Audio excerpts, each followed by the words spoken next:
Let's continue solving passage 2 of IELTS Reading Academic from Cambridge Book 17 Test 1. The passage has three question types: which section contains the information, summary completion, and multiple choice questions. We have already solved summary completion questions and multiple choice questions in earlier videos. Now we'll solve questions 14 to 17. The question type is which section or paragraph contains the information. I've chosen to do this question type last because after having done the other questions, I'm a little familiar with the passage, so it may help in locating information. In this question type, I'll read all the statements in the question first and identify the key information. Question 14. A mention of negative attitudes towards stadium building projects. So the main key information I'll keep in mind when trying to locate this is negative attitudes and projects. Question 15.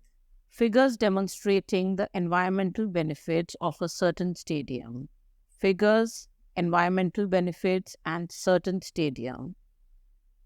Examples of the wide range of facilities available at some new stadiums. Examples, facilities, and some new stadiums. Reference to the disadvantages of the stadiums built during a certain era. Disadvantages and a certain era. The instruction on top of the questions that any letter can be used more than once is very important, especially because there are only 4 questions and 7 letters.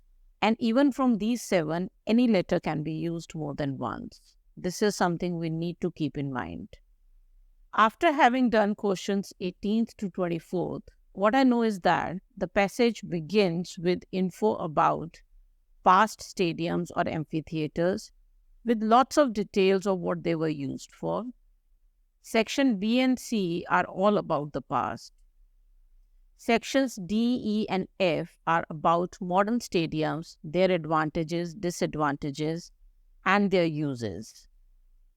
I have not read section A and G at all while attempting questions 18 to 24. Let's start with the 14th question now. A mention of negative attitudes towards stadium building projects. While looking for answers to questions 23 and 24, I'd read about the negatives of modern stadiums in section D. But this question is not about negatives or disadvantages. It is about negative attitudes. Negative attitudes mean people are behaving or feeling negatively about something. I'll start scanning from section A with these phrases in mind: negative attitudes and stadium building projects. The first paragraph of section A: urban architecture, ancient empires, construction, grand railway stations. There is a mention of construction which could refer to a project, but I don't see anything about how people react to it. The next paragraph of section A: today, however, stadiums are regarded with growing skepticism. Skepticism means an attitude that shows you doubt whether something is true or useful. So skepticism means that you feel negatively towards something. A person who feels this way is known as a skeptic. I continue reading the passage. Construction's costs soar. Stadiums for major events fallen into disuse. So what I get from this is that these are examples of stadium projects which were constructed after spending a lot of money, but then they fall into disuse, meaning they are not used. And fall into disrepair means they are not maintained.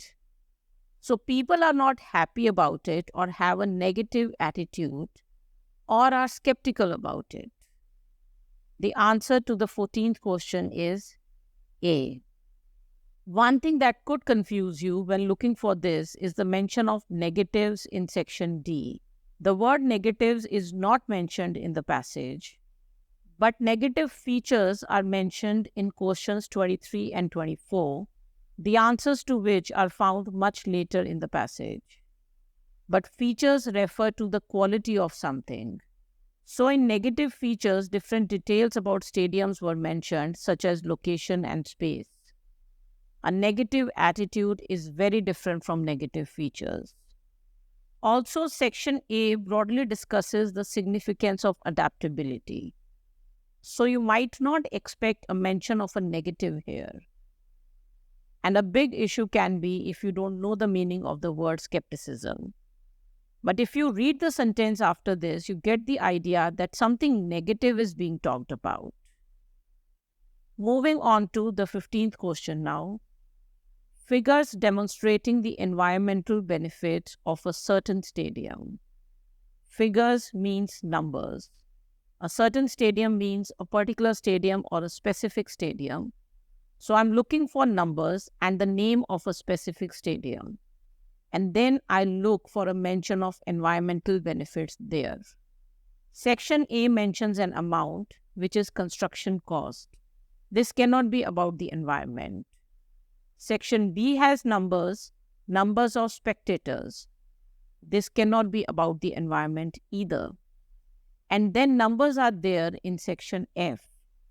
There are also names of stadiums, and I can also see mention of solar and carbon dioxide emissions. Even without reading, I'm almost sure that this is the answer. But still, to be sure, let's highlight the part of the section that is directly relevant to this question. Freiburg-made solar system includes Amsterdam Arena, Kaohsiung Stadium, the latter, which is the one that is last mentioned, which would be the Kaohsiung Stadium, has 8844 panels, producing this much electricity annually. This reduces the annual output of carbon dioxide and supplies up to 80% of the surrounding area when the stadium is not in use. 3 stadiums are mentioned in the beginning of the second paragraph of Section F. All these are used as solar power stations, which are good for the environment. After that, there are numbers or figures with details of how much electricity is produced by Kaohsiung Stadium and how much carbon dioxide emissions are reduced because of it. These are the environmental benefits of this stadium, and the numbers that are given are the figures that are mentioned in the question. The answer to the 15th question is F. What could be confusing is the mention of the word sustainable in Section G, which is usually associated with environmental protection. But Section G does not mention any stadium, nor does it have any figures. So it cannot be the answer. On to the 16th question. Examples of the wide range of facilities available at some new stadiums. Since I've already done questions 18 to 22, I know that sections B and C are about ancient amphitheaters. And from having done questions 23 to 26, I know that sections D, E, and F are about modern stadiums. Especially questions 25 and 26 are about the advantages of modern stadiums, and the answer was found in section E. So I'll straight away search in section E to confirm the answer to the 16th question. Services that serve a function beyond sport, such as hotels, retail outlets, conference centers, restaurants, bars, children's playgrounds, green space, such as confirms that these are examples. The paragraph before this one has words like today's and current, which confirm that this is about new stadiums. The next paragraph, which is also the part of the same section, names 2 such stadiums. So that confirms the some new stadiums part of the question. The answer to the 16th question is E. Moving on to the next question now, the 17th question. Reference to the disadvantages of the stadiums built during a certain era. Era means an age. It means a period of many years. A certain era means a specific era or a particular time. The 23rd and 24th questions ask for negative features of 20th century stadiums and it is mentioned in the question that they are in section D. So the era is from the beginning of the 20th century, and we have discussed the negatives or disadvantages in detail when discussing questions 23 and 24. The answer to the 17th question is D. What confused me when I first attempted this question was that I assumed that a certain era refers to a time long back in the past. Sections B and C mention many time periods, Middle Ages, 19th century, etc. But one reason I was almost sure that sections B and C are not the answer to the 17th question is because the word used in these sections is amphitheater and not stadium. With this, we have solved all the questions of reading passage 2 of Cambridge Book 17, Test 1.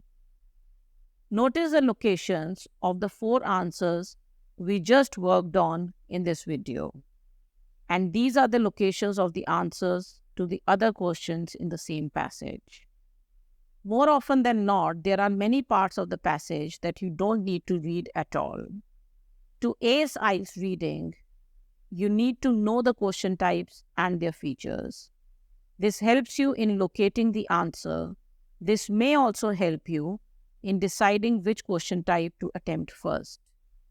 In this case, we chose to attempt the questions 18 onwards first and then come to question numbers 14 to 17.